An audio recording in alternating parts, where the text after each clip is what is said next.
I'm the second last born, so there's a thing about second last borns who are left-handed.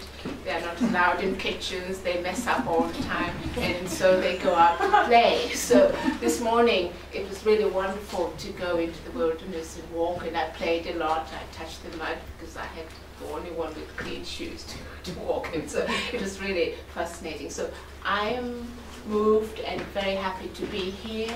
People have asked me, what is Christianity in Africa?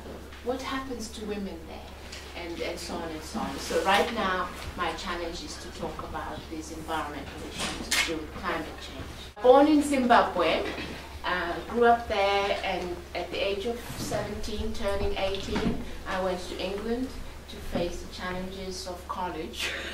And so I worked, studied, married, had a child who is now 19, and I was basically going at it day by day.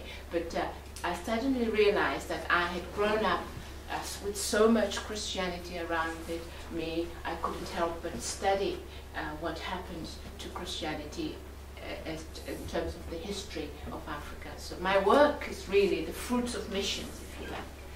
It's not so much that Africans are now just adapting it, but it's the fruit of missionary work. Whether they like it or not, Africans have adapted Christianity to the indigenous cultures and indigenous languages and indigenous ways of expressing themselves. So that's what this is about. So you have to imagine, those of you who went with us on the Sacred Wilderness, that we are by a lagoon in West Africa. This is a famous video that's been made by someone at Scripps College. I don't know, I think it's in California. Yes, and this is she's called Kathleen Wicker, in case you ever come across her. She goes to Africa every year and is interested in African religions there. It's by the lagoon in West Africa. So the background to the adaptation of Christianity in Africa is in fact the African religious background. But how scholars talk about it has often been, especially if they're African Christian theologians, has been to address African religions in the light of what Western theologians might like to hear. For example, what is God in Africa? So John Beatty said, oh yes, of course we have God, that God made the world, and then you're supposed to be impressed by that. But what I found on the ground is that Africans,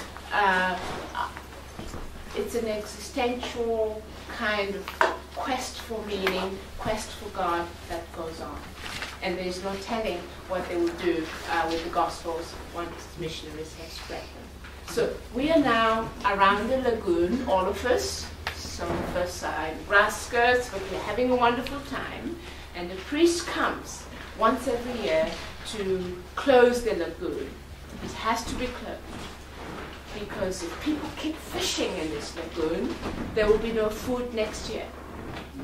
So they have created out of the lagoon a sense of the sacred and a sense of the profane. During winter time, the lagoon is closed, the priest comes, the whole village gathers, mothers, children, everybody gathers around the lake, all around it, it's quite big, and a ceremony is held dedicating the lagoon back to God through the ancestors. In fact, it's a goddess in this case. The maker is supposed to have come from the ocean. She's a goddess of fertility, and she provides food for everyone. So there is this traditional ceremony held where the lake is rededicated back to the goddess and the ancestors. And there are prohibitions, taboos made, that no one fishes in this lake. In fact, it is sinful to fish in this lake during 7 months of the year, while the lake replenishes, while the fish come and they lay eggs and hatch and so on. And then, of course, when the time for fishing comes again, there is another ceremony. The priests come back, they rededicate the lake to the goddess and the ancestors, and they go by the lake and they declare the lagoon open for fishing. So suddenly, after the first 3 catches, this is not a trinity, but the 3 first catches of fish are taken out, there is a big and everybody jumps in. So no, we didn't get to do that today, but everybody jumps into the ocean with their nets and fish and enjoy and celebrate the providence of God.